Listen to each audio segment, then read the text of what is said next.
Hello everyone, কেমন আছো সবাই? আশা করছি ভালো আছো। আমিও খুব ভালো আছি। আরও একটা নতুন ভিডিওতে তোমাদের সকলকে জানাই স্বাগত। তো আজকে তোমরা টাইটেল এবং থাম্বনেল দেখেই বুঝতে পেরে গেছো আজকে হচ্ছে আমার ননদের 7 মাসের স্বাদ। তো এখন আমি রেডি হচ্ছি, আমার ননদের শ্বশুর বাড়ি যাবো এখন। তো চলো দেখতে থাকো। আর আমি এই যে শাড়ি টাড়ি সমস্ত কিছু বার করে রেখেছি, মানে ফ্যামিলির সবাই মিলেই তো ধরো যাচ্ছি। আর আমি ও সবার সাথে চলে যাব। তোমাদের দাদাভাই দোকান থেকে বাড়ি এসে তারপরে ও যাবে। তো ওর জন্য মানে জামা প্যান্ট সব বার করে রেখে দিলাম। আর আমার জন্য শাড়ি ব্লাউজ সব বার করে নিয়েছি। এই গরমেই মানে নরম শাড়িটাই পরবো, মানে একদমই নরম, এর সাথে এই ব্লাউজটা পরবো। একদমই নরম বলে আমি এই শাড়িটাকেই বাছলাম। তো চলো আমি রেডি হয়ে নিই, রেডি হয়ে তোমাদের সঙ্গে তারপর একেবারে আবার কথা বলছি। দেখো বন্ধুরা, আমি পুরোপুরি রেডি হয়ে গেছি, একদম গরমের মধ্যে সিম্পল লুক।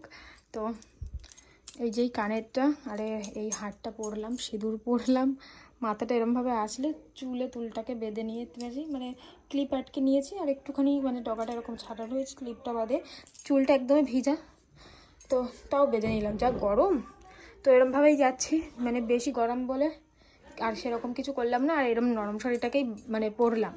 তো শাড়িটাও আজকে খুব সুন্দর পরা হয়েছে। তো চলো দেখতে থাকো, এবার আমরা যাই।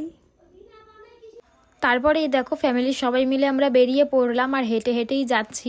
তারপরে এই যে আমার শ্বশুরমশাইয়ের কাছে যে সাইকেলটা দেখছো, এই সাইকেলটা লেডিস সাইকেল।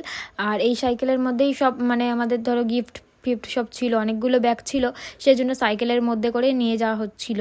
তারপরে মাঝ রাস্তা থেকে আমি ওই সাইকেলটা চালিয়ে চলে গেছিলাম, যেহেতু ভীষণ রোদ। তারপর ওরা আবার একটু বাজারে গেছিলো, মানে মা বাবা একটু বাজারে গেছিলো, মিষ্টি নিল।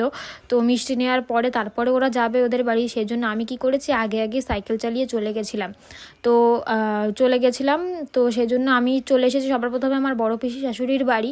তো ওখান থেকেই আমার বড় পিসি শাশুড়ির মেয়ের শ্বশুর বাড়িটা একদমই কাছে, মানে একই পাড়াতে বলতে পারো। তো সেই জন্য একেবারে বড় পিসির বাড়িতে সাইকেল রেখে বড় পিসির সাথে চলে এসেছি। তারপরে ওরাও চলে আসলো এক এক করে।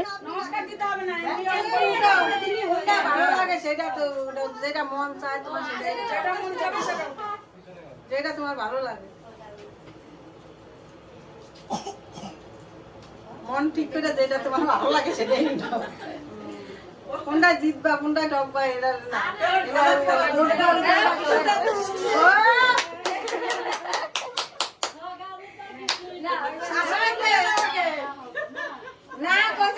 আমিও তো বলছি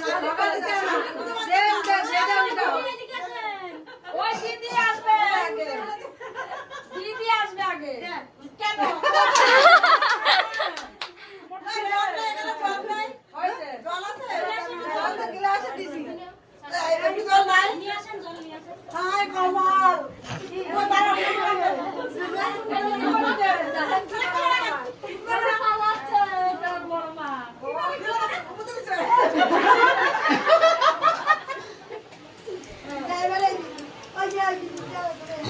গরমেই তো পাগলা হয়ে যাবে এবার।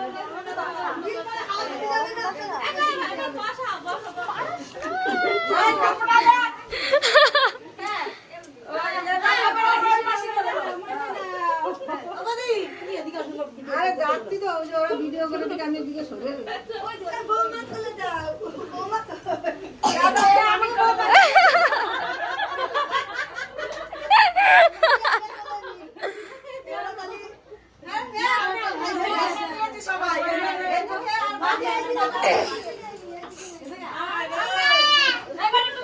ওকে দেখাও।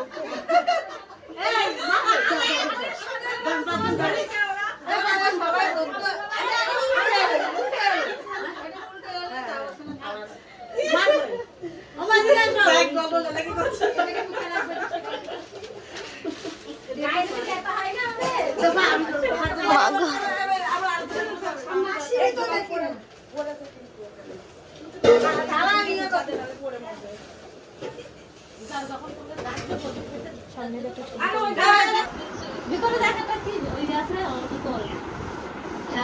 ওটি পরে দিতে পারো। এগুলো পরে দিয়ে আগে একটু মানে সব দিয়ে দেবে, একটু করে দাও, সম্পূর্ণ করে দাও। অল্প অল্প ওটা নামাও অল্প দাও। হ্যাঁ দাও দাও। এটা থাক, এটা কাটে না, কাটে না। রাখতে হবে না, তুমি অল্প একটু আমাকে দাও আগে। মুখে দে। হচ্ছে না তো পাসওয়ার্ড কত? আরো তিনবার। আর চারবার। পাঁচবার তিনবার দিলে। আর একবার দে। এবার দাও, ওর দাও, এই দাও।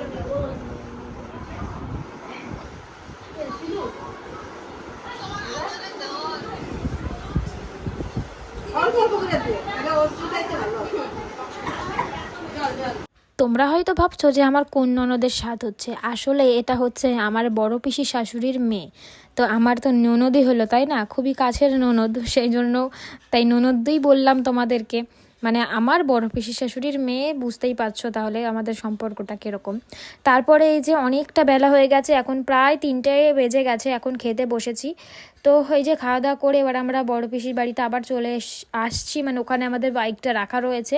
তো ওখান থেকে বাইকটা নিয়ে তারপরে আমরা বাড়ি চলে যাব। আর এখনও বাড়ির সবাইয়ের খাওয়া হয়নি, আমরা ওদের আগে আমরা বসে পড়েছিলাম, ভীষণ খিদে পেয়ে গেছিলো। তো খাওয়া দাওয়া করে চলে এসেছি, আর গেছি অনেকটা সকাল সকাল, তো সেই জন্য তাড়াতাড়ি খেয়ে দিয়ে চলে আসলাম। আর ভীষণ গরম, মানে ওখানে আবার মানুষের বেশি ভিড় বলে আরও বেশি গরম লাগছিল।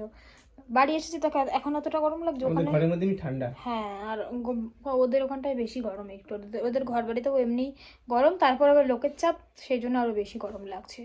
তো চলে আসলাম, এবার একটু ফ্রেশ হব, ফ্রেশ হয়ে ঘর বারান্দা সব ঝাড় দিতে হবে, কারণ বিকাল হতেই গেল। কটা বাজবো? 3:50। 4টে বেজেই গেল, বিকালবেলার ঝাড়টা দিতেই হবে ঘর বাড়ি। তো এখন আর শোবো ঠোবো না, দুপুরবেলা আমি আর শুই না, মানে যতটা চেষ্টা করি যে মানে না শুয়ে থাকার চেষ্টা করি। তো চলো দেখতে থাকো, পরে তোমাদের সঙ্গে কথা হবে আবার। তো তোমাদের দাদা ভাই এখন ঘুমাচ্ছে, আমি ঝাড় দিয়ে নিলাম।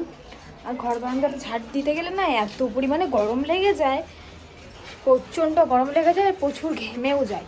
তো এখন ছাদে আসছি, আর যা আওয়াজ ছাদে কি আর কথা বলবো। তো ছাদে গিয়ে আর কথা বলার মতন পরিস্থিতি নেই, কারণ প্রচণ্ড আওয়াজ ছাদে। তো চলো আমি জামা কাপড়গুলো সব তুলে নিয়ে নিচে যাই। বাবা, দুতলার উপর আস্তে আস্তে হাঁপিয়ে যায়, এই একটা প্রবলেম, বুঝলে তো। একতলায় ছাদে ওঠাটা ঠিক আছে, আর দোতলা হয়ে যাওয়ার পরে ভীষণ কষ্ট হয় ওপরে একবারে উঠতে গেলে। নামার সময় অসুবিধা হয় না, উঠতে গেলেই অসুবিধা হয়। চলো জামা কাপড়গুলো তুলে নিই। সারা রাত আজকে রোদে ছিল, সারা রাত বলছি, সারাদিন আজকে রোদে ছিল, তোলাই হয়নি, চলে গেছিলাম যেহেতু, সেই জন্য জামা কাপড়গুলো তোলা হয়নি। এখনও বাড়ির কেউই আসেনি, আমরা দুজনেই চলে এসেছি বাইকে করে, সবাই রয়েছে এখন ওদের বাড়িতে, ওরা পরে আসবে। তো চলো দেখতে থাকো, হাঁপিয়ে গেছি ভীষণ। তো বন্ধুরা, এখন খাওয়া দাওয়া কমপ্লিট, পিয়ালি এখন বসেছে ওষুধ নিয়ে, দেখি ওষুধটা। তো এখন ওষুধ খাবে, ওষুধ খেয়ে তারপরে ঘুম, তাই তো? ক্লান্ত নাকি শরীর? সারাদিন খাটাখাটি হয়ে গেছে নাকি? আজকে সারাদিন কিছুই করনি তো? আজকে রান্নাও ছিল না, নেমন্তন্ন ছিল, তাই তো? তো চলো তুমি ওষুধ খাও আর আমি ভিডিওটা শেষ করি। তো চলো আজকের ভিডিওটা এখানে শেষ করছি। তোমরা সবাই ভালো থেকো, সুস্থ থেকো এবং আমাদের পাশে থেকো। তো চলো আজকের জন্য টাটা। টাটা করো, টাটা করো। মনে হচ্ছে মুখস্থ করা কবিতা বলছে, তোমার থেকে শিখে গেছি। ঠিক আছে, টাটা।